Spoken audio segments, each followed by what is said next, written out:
மாம்பழ புட்டிங்க்கு நல்ல சுவையான மாம்பழமாக உருண்டை மாம்பழம் எடுத்துக்கலாம். நல்லா இது போல் கனிஞ்சு இருக்கணும்.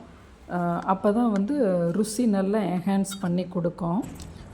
நல்லா ஒரு மெலிதான ஸ்பூனால் அப்படி எடுத்திங்கன்னா சதை பற்றி எவ்வளவுனாலும் இது போல் ஈஸியாக நீங்கள் எடுத்துடலாம். இதை சிறு சிறு துண்டங்களாக அரிஞ்சு மிக்ஸி ஜாரில் போட்டு அரைச்சிக்குவோம். இது கிடைக்கும் காலங்களில் நம்ம மாம்பழமாக சாப்பிட்றது ஒரு ருசின்னா, இது போல் அந்த புட்டிங் சாப்பிட்றது ரொம்ப அலாதியான ஒரு ருசியை தரும். ரொம்ப லோ கலோரி தான், ரொம்ப கலோரியும் இல்லை. மிக்சியில் நம்ம அரைச்சிக்குவோம். இந்த விழுதை அளந்துக்குவோம். ஒரு பங்கு விழுது இருக்குதுன்னு வச்சுக்குவோம்.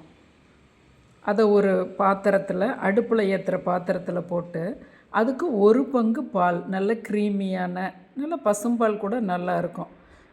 ஒரு 3/4 பங்கு மிக்ஸி ஜாரில் போட்டு அதை நல்லா அலசி அந்த மாம்பழ விழுதோடு சேர்த்துருவோம்.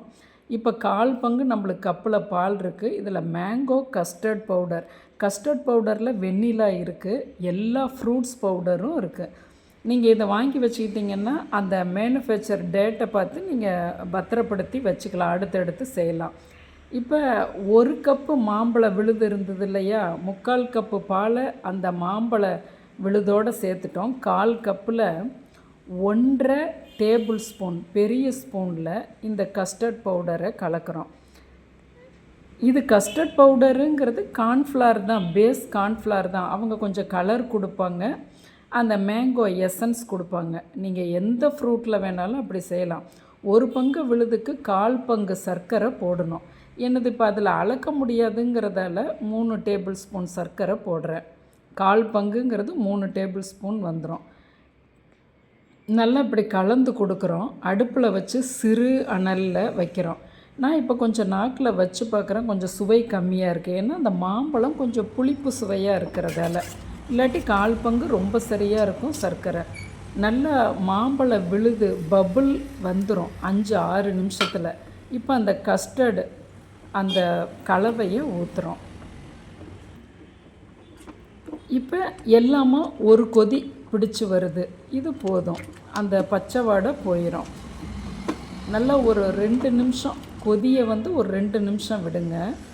இப்போ எலுமிச்சம்பழம் 1 கப்பு விழுதுக்கு ஒரு 15லேருந்து 20 சொட்டு விடலாம்.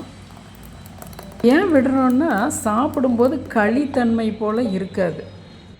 இப்போ நல்லா சூடான கண்ணாடி பவுலில் ஊற்றிக்கலாம், சில்வர் பவுலில், எப்படி வேணாலும். ஆறுனோன்னு ஃப்ரிட்ஜுள்ள வச்சு 3 மணி நேரம் கழித்து பார்க்குறோம். ஒரு டூத் பிக்கால் அப்படி சுற்றி வர எடுத்து விடுறோம்.